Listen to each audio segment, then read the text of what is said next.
Hi BookTube, welcome to Jackie's Literary Corner. I am Jackie and I'm going to review the other Bennet sister, and this might have spoilers. I'm not very good at doing reviews without having at least a little bit of spoilers. Anyway, I absolutely loved this book and think it was very complimentary to the original Pride and Prejudice. This is the story of Mary Bennet, the sister who is unfortunately the fifth wheel in the family. I feel like she's largely ignored and is very invisible, and she is such a nerd in a good way, in the best way possible. She is, and so like the original Pride and Prejudice, it is separated into parts.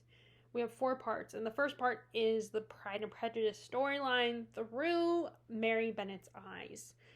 So, it doesn't start right when the book starts, the original book starts. It actually starts kind of introducing Mary, reintroducing us to Mary, and adding things that we didn't know about her character, like expanding on things that were hinted at in the original novel, like her love of reading. In fact, although she's more of a nonfiction reader than a fiction reader, because of course women are told that reading novels is silly and you should read, although unfortunately even today I think we still get a little bit of that. But so she's very much into philosophy and science and history. And she while part 2 is 2 years later after her sisters have been married, including Kitty, who's not married by the end of the I don't think she's married yet by the end of Pride and Prejudice. I think it's hinted at that she's, obviously going to. But and she ends up trying to live with her sisters, particularly with Jane and Elizabeth, for a period of time, but it does not work out. And she ends up finding herself at the Collinses, back at Longbourn, because her father passed away, and her mom decides to live with Jane and Mr. Bingley, live with the Bingleys. And she ends up living with the Collins because, Charlotte saw herself in Mary and tried to help her and guide her. So she is welcome there and everything. But that also things fall apart there. And by part 3, she finds herself living with her very welcoming aunt and uncle, the Gardiners, in London. And that's where she starts to find herself. And although she had started to find herself earlier in the book, but I think this is when she really blossoms and figures out who she is. And this is also where the romance starts, which is a romance that's very similar to Pride and Prejudice in the fact that it's a love triangle, and there are some similarities between the 2 love interests in this one and the 2 love interests in Pride and Prejudice for our main heroine. I absolutely love this book. I'm so related to Mary Bennet.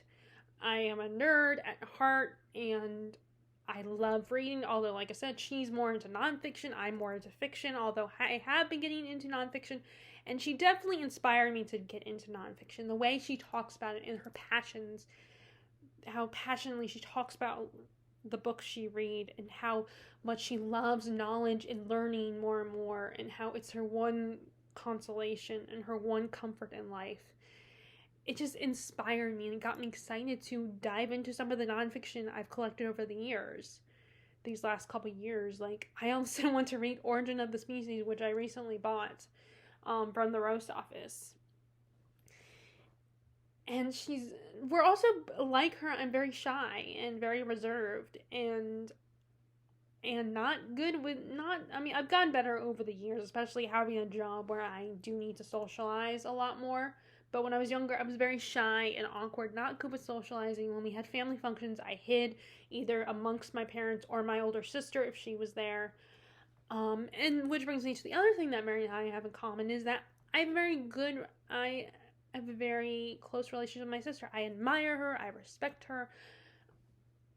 I think worship is a bit of an extreme word. That's what I was thinking of before when I was rehearsing what I was going to say in this review. But now thinking about it, it does seem a little bit extreme to say worship. But I do think Mary worships Elizabeth. And she also in a way, envies Elizabeth's relationship with their dad, who kind of ignores Mary. I mean, he's willing to let her into his library as long as she follows the rules, like Elizabeth. But Mr. Bennet jokes and has these private jokes with Elizabeth, and they really have a strong connection and bond that Mary feels left out of. Now, that's one of the things I don't have in common. Both my sister and I have a strong bond with our dad and with our mom. And the other thing is so some of the important relationships, other than her relationship with Elizabeth, is also her relationship with her mother, Miss Bennet, who just constantly, she's worse in this book. I think because Lizzie gets away from her mother. She's not around her mom all the time, but Mary, who is unmarried, and when she's in Meryton, there's no love interest for her. So until she gets to London, where she actually is out of her mother's shadow, out of her sister's and her mother's shadow. But her mom belittles her, berates her, and she's the type of person who feels like, if I continue to remind my daughter of her faults and how she's so plain and ugly, and she will never be as good as my other daughters. She won't be as clever and witty as Elizabeth, or as beautiful and kind as Jane, or as vivacious as Kitty and Lydia are. Like, if I keep reminding her that, then she'll change. She'll, see how she needs to consider my nerves, my feelings.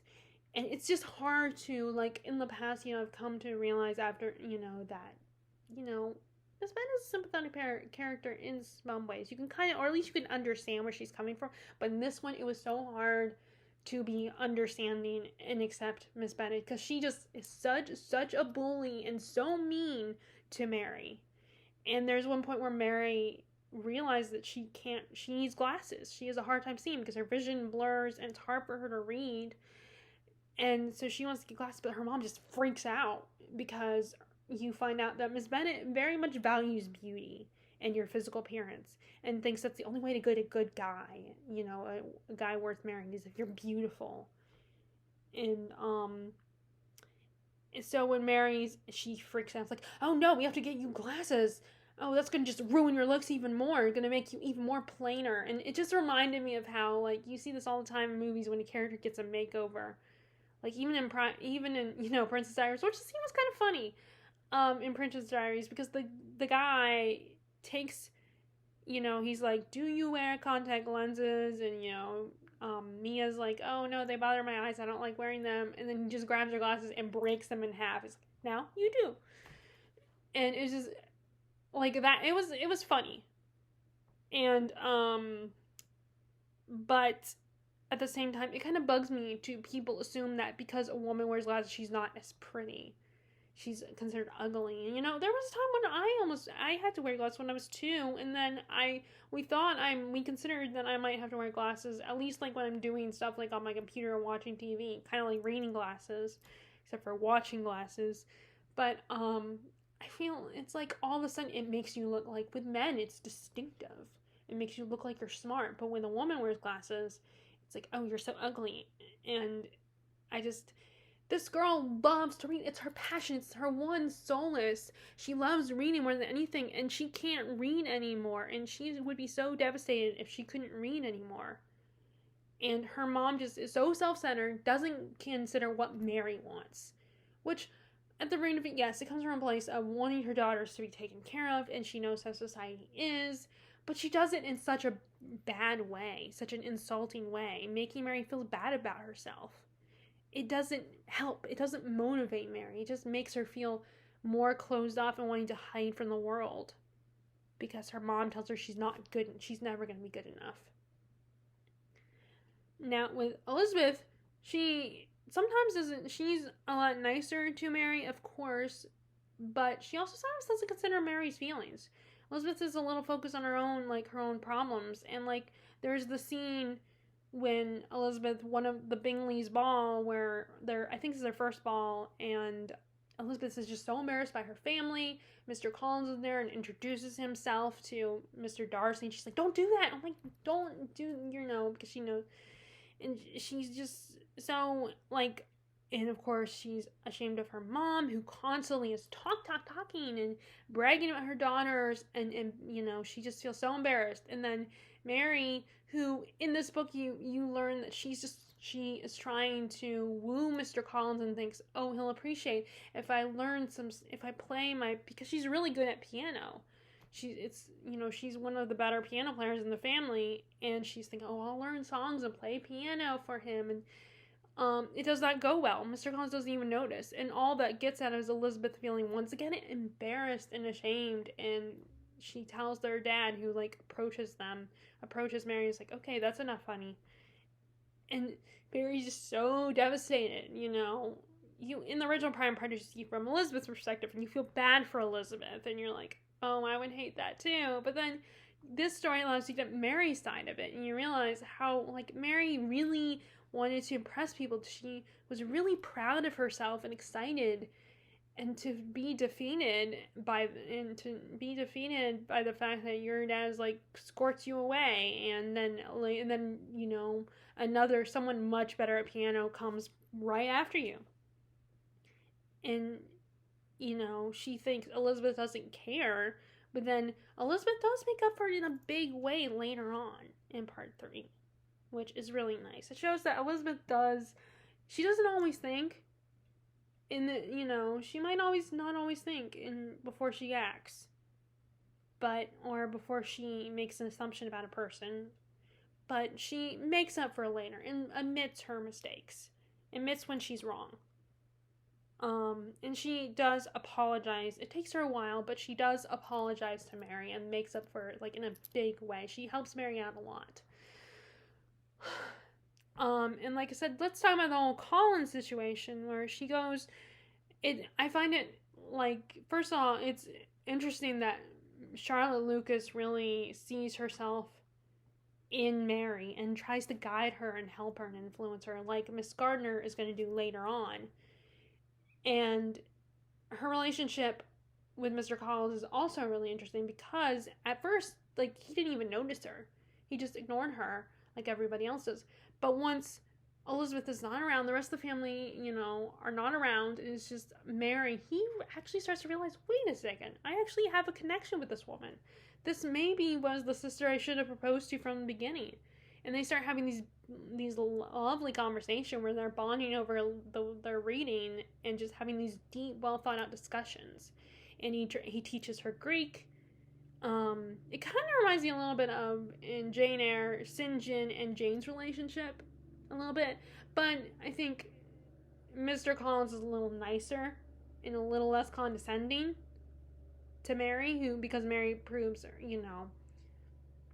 talks back.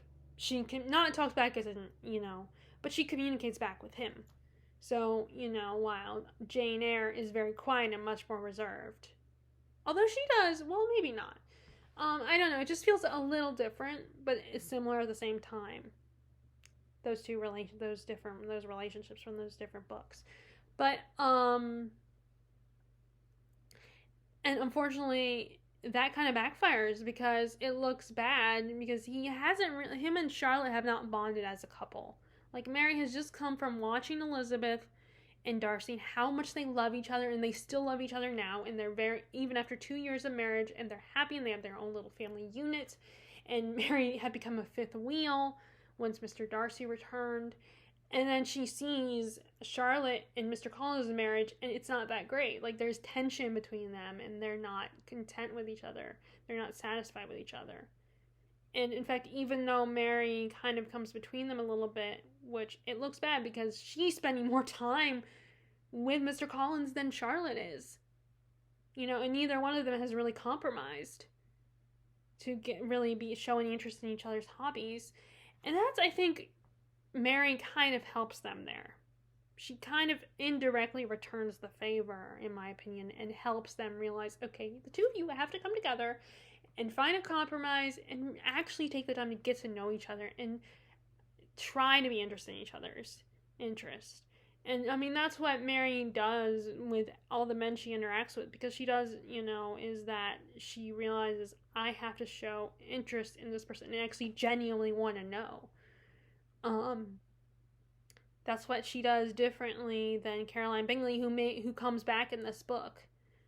Because Caroline, like when she's living with the Bingleys, Caroline is there, and she can't, of course, go after Elizabeth anymore, so she targets Mary, who's an easy target, and constantly picks on Mary and belittles Mary like Lydia and Miss Bennet do. Which Lydia was about the same as far as annoyingness goes. But, and so the difference between her and Mary is that she puts in, like, her effort is not genuine. She just pretends to be interested in what the guy likes. While Mary genuinely tries to put in the effort to be genuinely interested.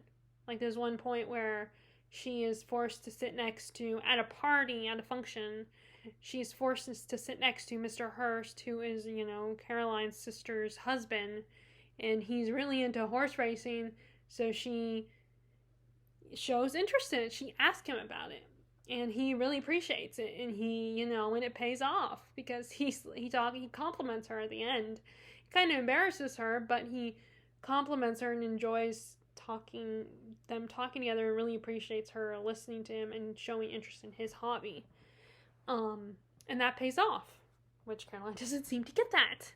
She thinks that, oh, you're just pretending, you're just only pretending. But genuinely, like, Mary genuinely puts in the effort. She's not pretending. Like, she might have pretended a little bit with Mr. Hurst, but she genuinely wants to make the best of a situation and try to find common ground with the people that she has to sit with, especially the men. Because she, that's what, same thing with Mr. Collins. It's touched on in the original Pride and Prejudice, where she's like, but she realizes, well, Mr. Collins just wants someone to talk to. He wants someone to listen to him and care about what he has to say. And that's what she does. She puts in the effort, and they become good friends. Even, there's no actual romance between them. Obviously, there's no cheating involved or anything, but, they form a sort of friendship and have a strong connection. And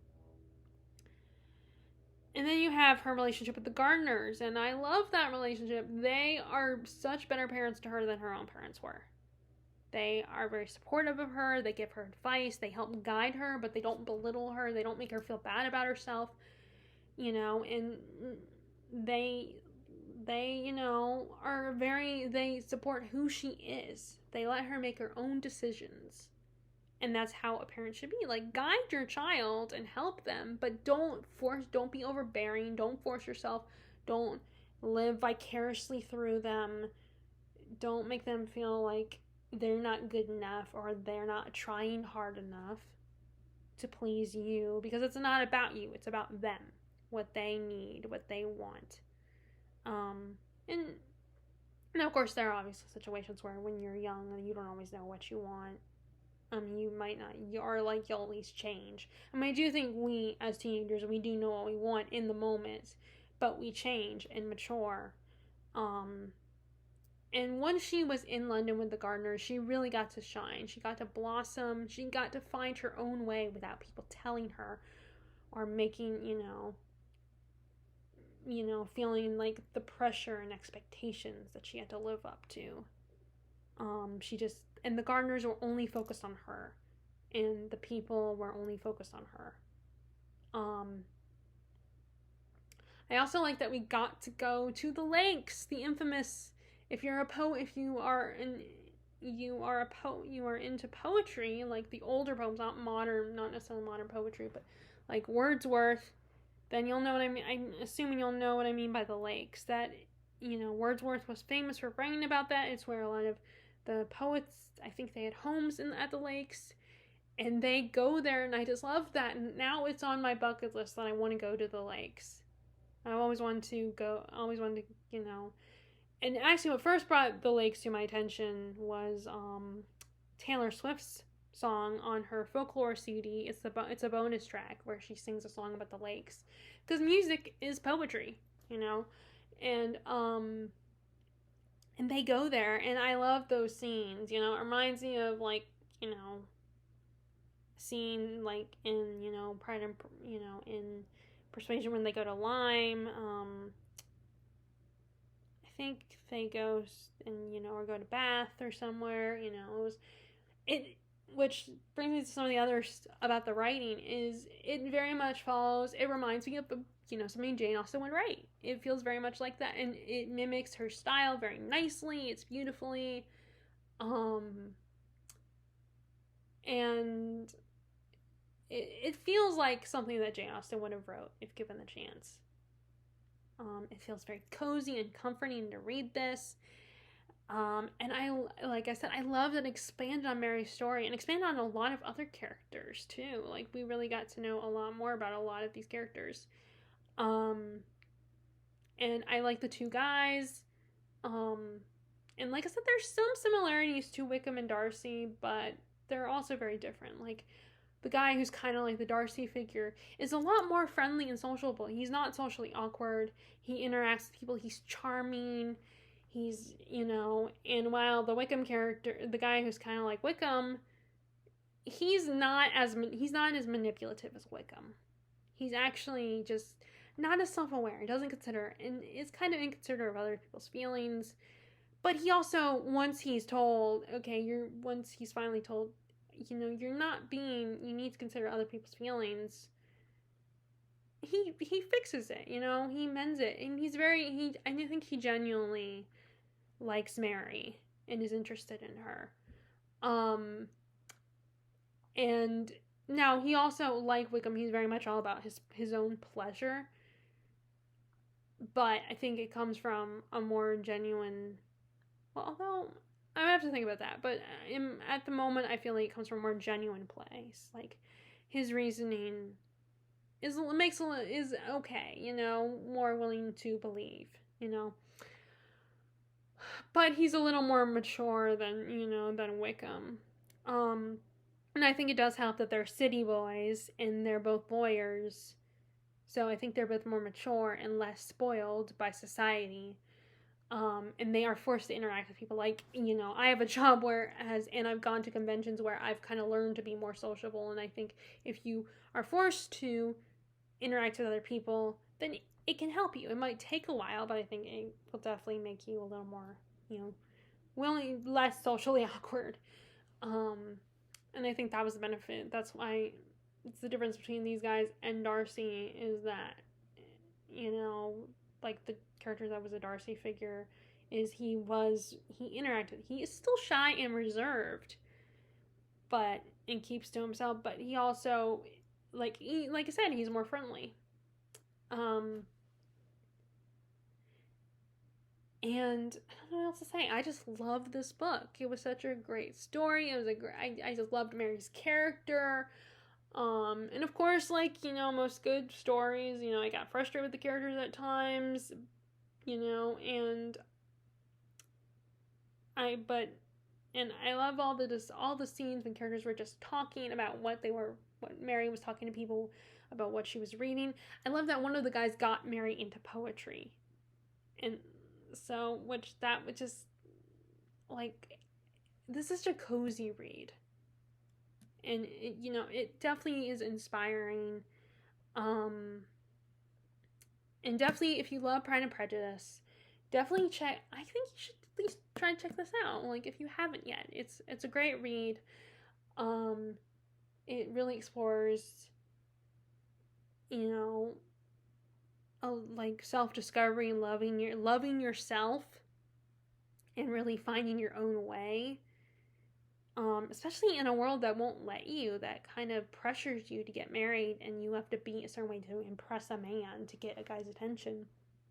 Like, today, we are a lot lucky. I mean, there's still, unfortunately, a sexism in the world, and women still but we are a little bit more fortunate in today's society, where we don't have to put in as much effort to get a man to marry us, So I definitely feel bad for these women and Mary and what she has to go through just to, but yeah, this is such a great story. Like I said, a great, reimagined / sequel to Pride and Prejudice. So please check this out. The Other Bennet Sister by Janice Hadlow. All right. So if you guys enjoyed my review of it and / discussion, please give this video a thumbs up and click subscribe if you haven't already. Click the bell notification below if you want to be notified when I post new videos. I hope if it's summertime for you, you are enjoying your summer. If you're in the opposite side of the hemisphere, then whatever is going on with you, I hope you are enjoying yourself and staying safe, happy, and healthy, and enjoying your reading. All right, bye.